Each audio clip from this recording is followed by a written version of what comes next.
Bismillah, assalamualaikum warahmatullahi wabarakatuh. Alhamdulillah, alhamdulillahirrahmanirrahim. Wabihi nasta'inu ala umurdin ya waddin. Wa ala alihi wa ashabihi ajma'in. Allahumma salli ala Muhammad wa ala ali Muhammad.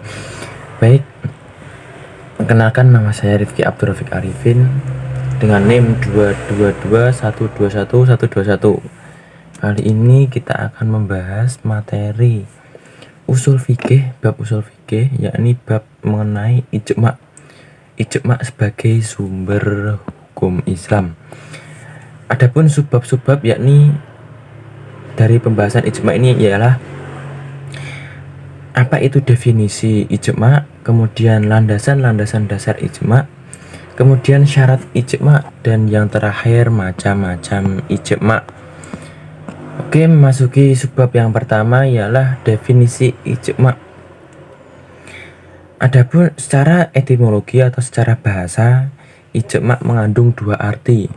Yang pertama, ijma' dengan arti atau ketetapan hati untuk melakukan sesuatu ataupun keputusan berbuat sesuatu. Nah, ijma' dalam artian pengambilan keputusan itu terdapat dilihat dalam firman Allah pada surat Yunus yang berbunyi, yang artinya, karena itu bulatkanlah keputusanmu dan kumpulkanlah sekutu-sekutumu untuk membinasakanku. Kemudian arti yang kedua, arti secara etimologi yang kedua, yakni ijma' dengan arti sepakat.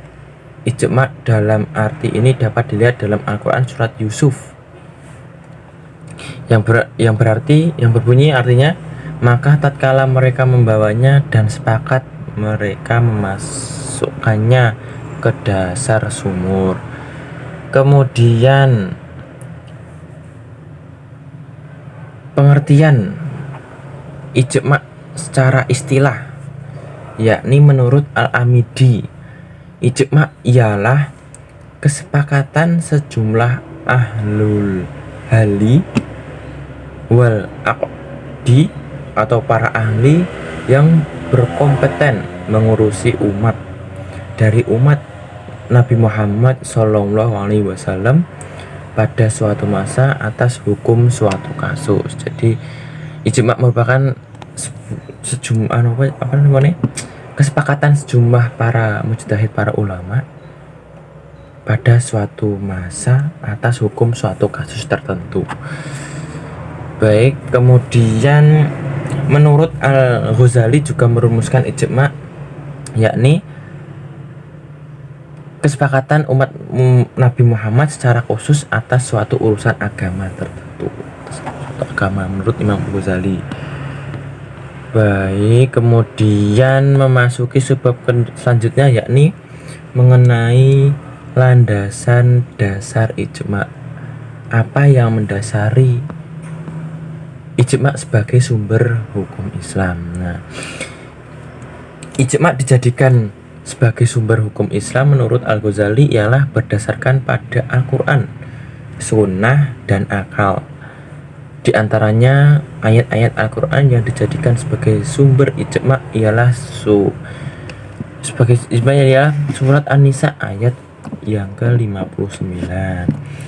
A'udzubillahi minasyaitonirrajim, yang bunyi, ya ayyuhalladzina amanu atiullaha wa atiur rasul wa ulil amri minkum fa in tanaza'tum fi syai'in farudduhu ilallahi wa rasulih in kuntum tu'minuna billahi wal yaumil akhir dzalika khairu wa ahsanu ta'wila. Yang artinya, wahai orang-orang yang beriman, taatilah Rasul Muhammad, taatilah Allah dan taatilah Rasul Muhammad SAW dan ulil amri atau pemegang kekuasaan di antara kamu. Kemudian jika kamu berbeda pendapat tentang sesuatu, nah di sini, jika kamu berbeda pendapat tentang sesuatu, maka kembalikanlah kepada Allah atau Al-Quran dan Rasul, sunnahnya atau kepada sunnahnya atau hadis.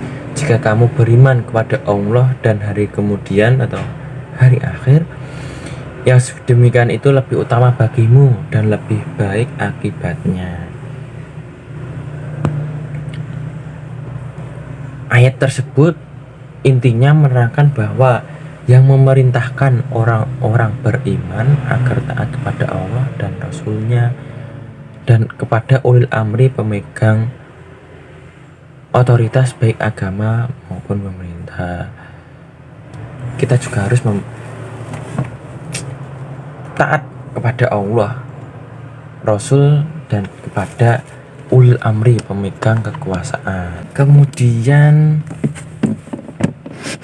sebab di ayat lain juga diterangkan mengenai landasan dasar ijma sebagai sumber hukum Islam, yaitu pada surat An-Nisa ayat yang ke-115 yang artinya, dan barang siapa yang menentang Rasul sesudah jelas kebenaran baginya dan mengikuti jalan yang bukan jalan orang-orang mukmin, kami biarkan ia leluasa terhadap kesesatan yang telah dikuasainya itu, dan kami masukkan ia ke dalam jahanam, dan jahanam itu seburuk-buruk tempat kembali. Surat Quran surat An-Nisa ayat 115. Nah, kemudian sebab selanjutnya ialah syarat ijma. Nah, untuk ijma juga memiliki syarat.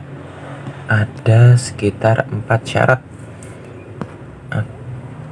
agar dapat bisa dikatakan ijma. Yang pertama,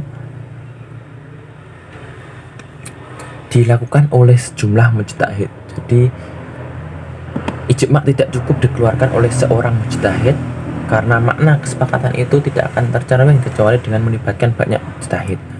Nah, jadi syarat ijma yang pertama ialah dilakukan oleh sejumlah mujtahid, tidak hanya satu orang mujtahid saja, karena ijma merupakan kesepakatan oleh beberapa mujtahid, oleh kalangan mujtahid, bukan hanya satu orang saja. Kemudian yang kedua, syarat ijma yakni adanya kesepakatan semua para mujtahid atas hukum syara. Nah, kesepakatan itu tidak dianggap sebagai ijma jika hanya disepakati oleh mayoritas saja. Jadi kesepakatan ijma atas semua para mujtahid, tidak hanya mayoritas mujtahid saja, sekalipun yang tidak setuju itu hanya beberapa saja.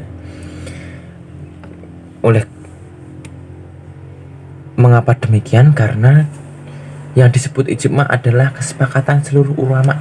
Nah, namanya ijma itu kesepakatan seluruh ulama, dan tidak dianggap sebagai ijma jika kesepakatan itu dilakukan oleh orang-orang yang bukan ulama mujtahid.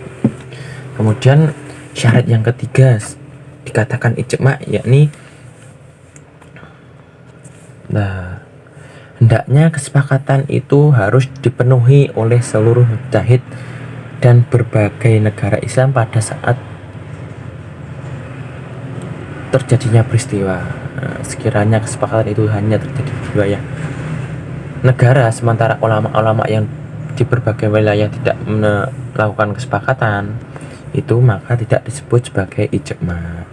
Kemudian syarat yang keempat, kesepakatan itu terjadi dari kalangan ahli ijtihad yang memiliki sifat adil.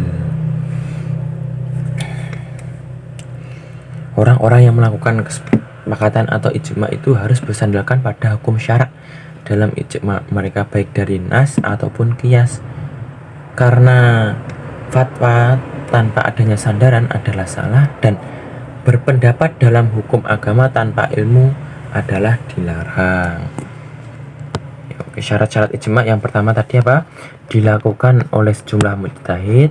Kemudian yang kedua, adanya kesepakatan para mujtahid atas hukum syara.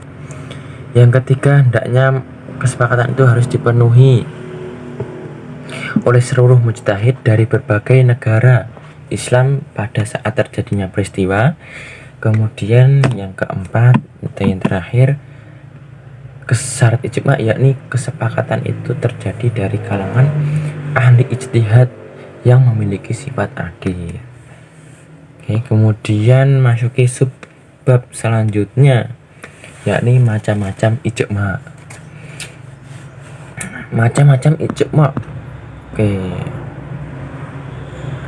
Ijma dibagi menjadi 3 berdasarkan cara ijma dilakukan, kemudian berdasarkan pesertanya, dan juga berdasarkan waktunya. Yang pertama, ijma berdasarkan cara ijma dilakukan dibagi menjadi 2, yakni ijma sore dan ijma sukuti. Apa itu ijma sore? Ijma sore yaitu kesepakatan mujtahid terhadap hukum mengenai suatu peristiwa. Yang kedua, ijma berdasarkan cara ijma dilakukan, yakni ijma sukuti, yaitu suatu ijma yang mana para ulama tidak menyatakan kesepakatan secara keseluruhan terhadap suatu persoalan hukum yang dibahas atau disepakati. Kemudian ijma berdasarkan pesertanya, jumlah pesertanya. Ijma umum dibagi menjadi 2 juga, ijma umum dan ijma khusus. Ijma umum yaitu ijma kaum muslimin secara umum terhadap apa yang diketahui dari agama ini, seperti ijma terhadap kewajiban sholat. Ijma umum, ijma yang umum, tentunya ijma umum. Kemudian ijma khusus, satu lagi ijma khusus, ini ijma yang apa yang disepakati oleh para ulama, seperti kesepakatan mereka bahwa hubungan seksual itu membatalkan puasa. Ijma khusus. Kemudian pembagian ijma terakhir, yaitu pembagian berdasarkan waktunya. Ijma sahabat dan ijma sukuti. Ijma sahabat yaitu kesepakatan sahabat Nabi terhadap suatu peristiwa hukum saat itu berdasarkan waktunya. Berdasarkan waktunya ijma sahabat dan ijma non sahabat. Yang ijma non sahabat yaitu kesepakatan para sahabat pasca sahabat Nabi SAW dan para ahli ilmu ulama berbeda pendapat terkait kemungkinan terjadinya dan kemungkinan untuk mengetahuinya. Baik, mungkin itu saja yang dapat kami sampaikan tentang materi ijma sebagai sumber hukum Islam. Apabila ada salah kata, salah ucapan, salah perbuatan yang kurang berkenan, saya Rifki Abdul Fik Arifin mohon maaf sebesar-besarnya. Billahi taufiq wal hidayah. Wassalamualaikum warahmatullahi wabarakatuh.